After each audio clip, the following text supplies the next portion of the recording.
Assalamualaikum warahmatullahi wabarakatuh.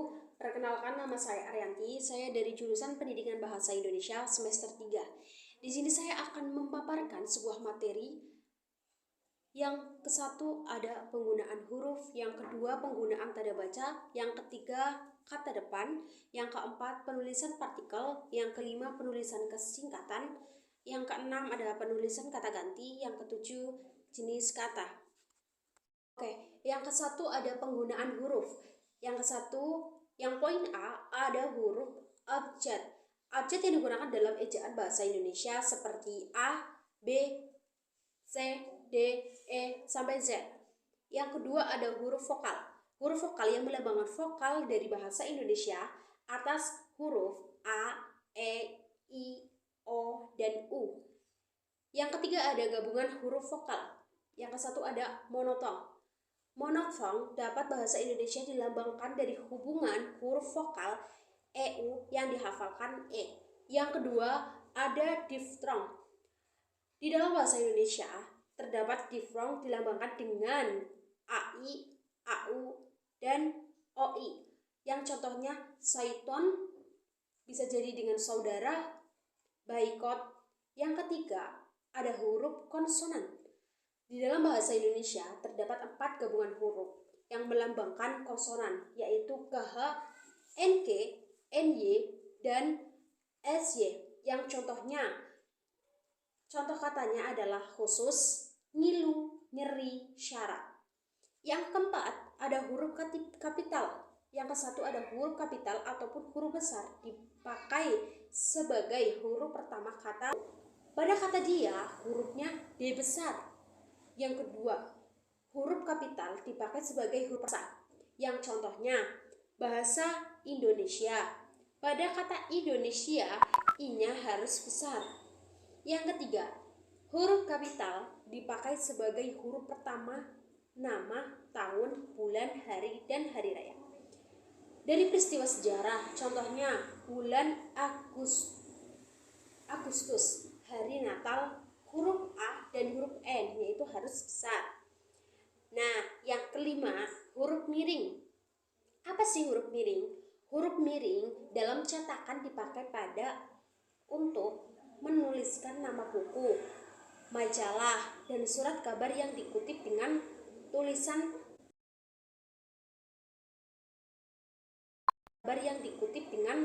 tulisan contoh majalah bahasa dan kesusastraan. Yang keenam ada huruf label. Tebal. Huruf tebal digunakan untuk menegaskan bagian tulisan yang sudah ditulis miring. Misalnya huruf DH seperti pada kata Ramadan tidak terdapat dalam ejaan bahasa Indonesia. Oke, kita lanjut ke materi kedua, penggunaan tanda baca. Penggunaan tanda baca sebagai berikut. Yang kesatu ada tanda titik. Tanda baca titik dipakai di belakang ataupun angka atau huruf dalam suatu bagian ihsar atau daftar. Contohnya, yang kesatu ada peran bahasa Indonesia dalam pendidikan. Tanda titik digunakan untuk memisahkan bilangan ribuan atau kelipatannya yang menunjukkan jumlah. Contohnya, bencana alam itu menyebabkan lebih dari 2.450 rumah dan fasilitas umum mengalami kerusakan. Dan yang kedua, ada tanda baca koma. Tanda baca koma ditunjukkan untuk mengapit keterangan, tambahan, ataupun aposisi.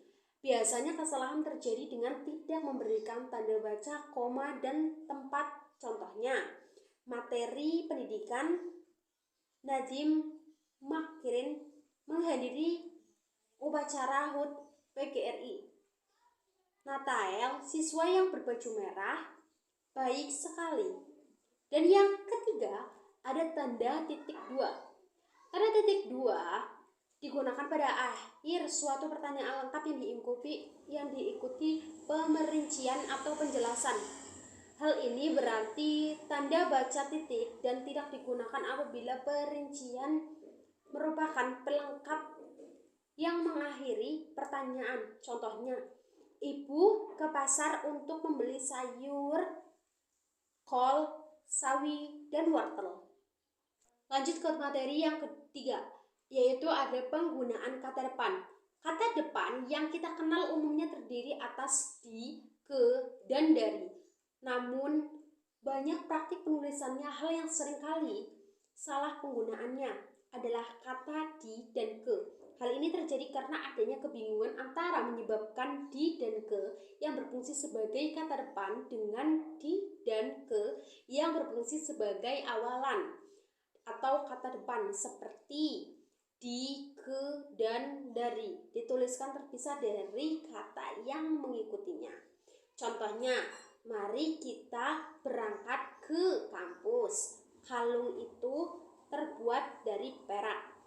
Bisa dilihat di situ ada kata dari dan ke.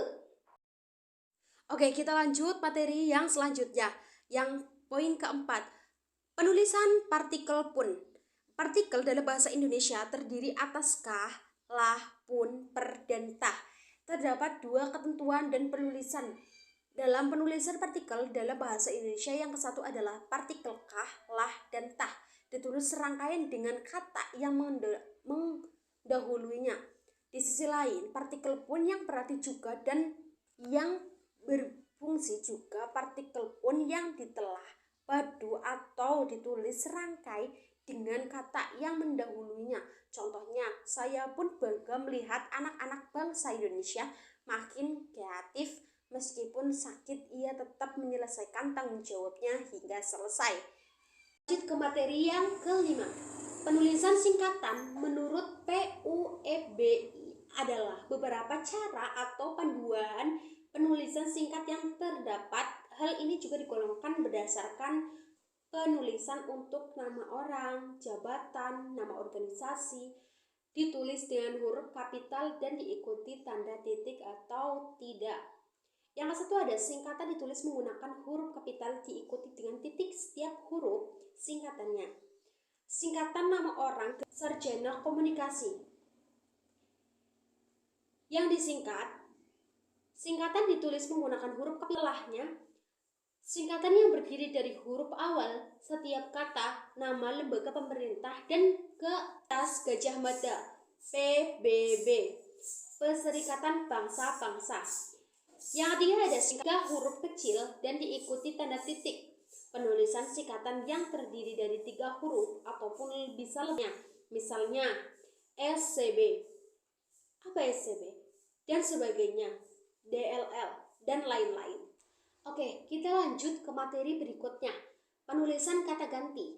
Kata ganti pronominal adalah kata yang dipakai untuk memacu kedua nomina lain dalam struktur kalimat. Ada 3 macam pronominal dalam bahasa Indonesia, yaitu ada pronominal persona.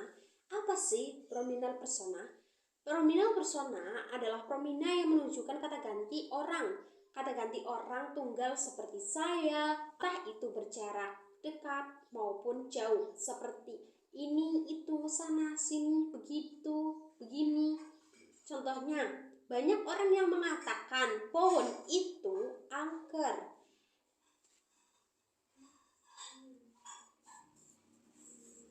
Dan yang terakhir adalah pronominal penanya. Kata ganti tanya adalah satu dari sekian banyak jenis kata yang berfungsi sebagai kata tanya.